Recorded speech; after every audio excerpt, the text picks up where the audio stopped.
Natagilid na yung kama ng ano, yung ginanakan ni Bill. Kaya pag nagpreno ka, tatagilid yung brake pad, gaganyan. Kaya ito, tingnan mo yung ano niya, rotator. Gas-gas na rin. Pang KMX ito na original ng KMX Kawasaki. Papalitan natin ang pang rider. Bali yung mounting lang ang magkaiba.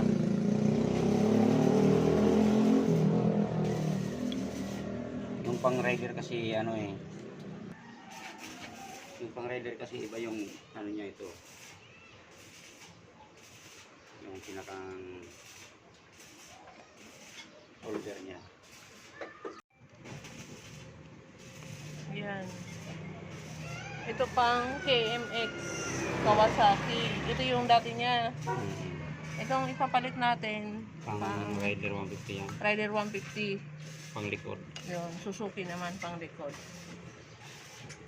Kaso magkaiba yung ano niya, holder. Kailangan nating i-mounting na panibago.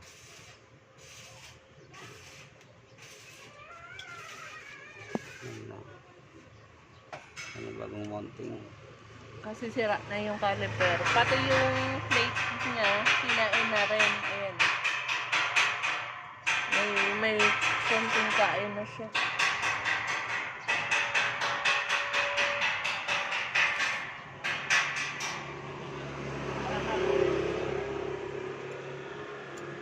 SLR.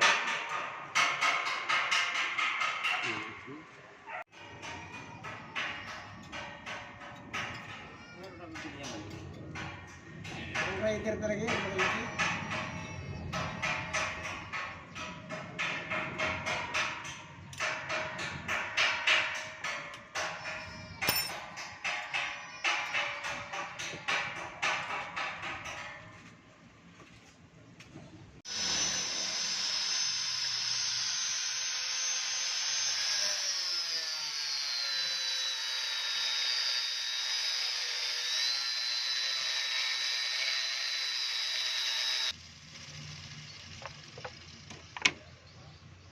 Yan ang gagamitin natin kasi siya ang sukat.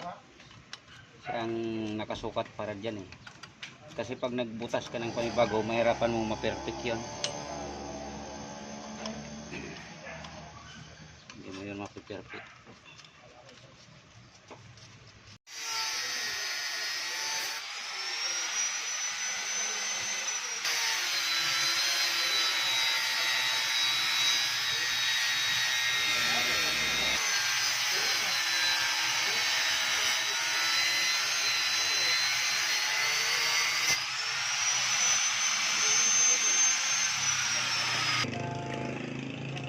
Hindi pa man.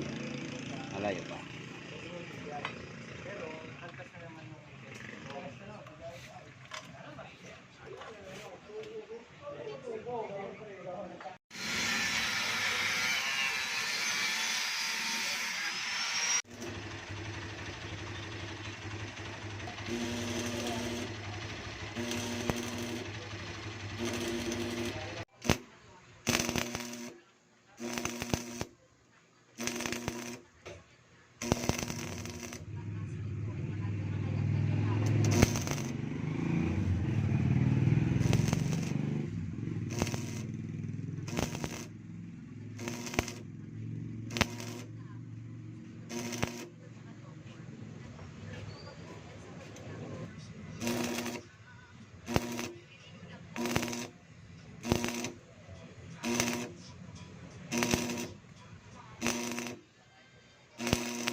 Ayun, malakas na.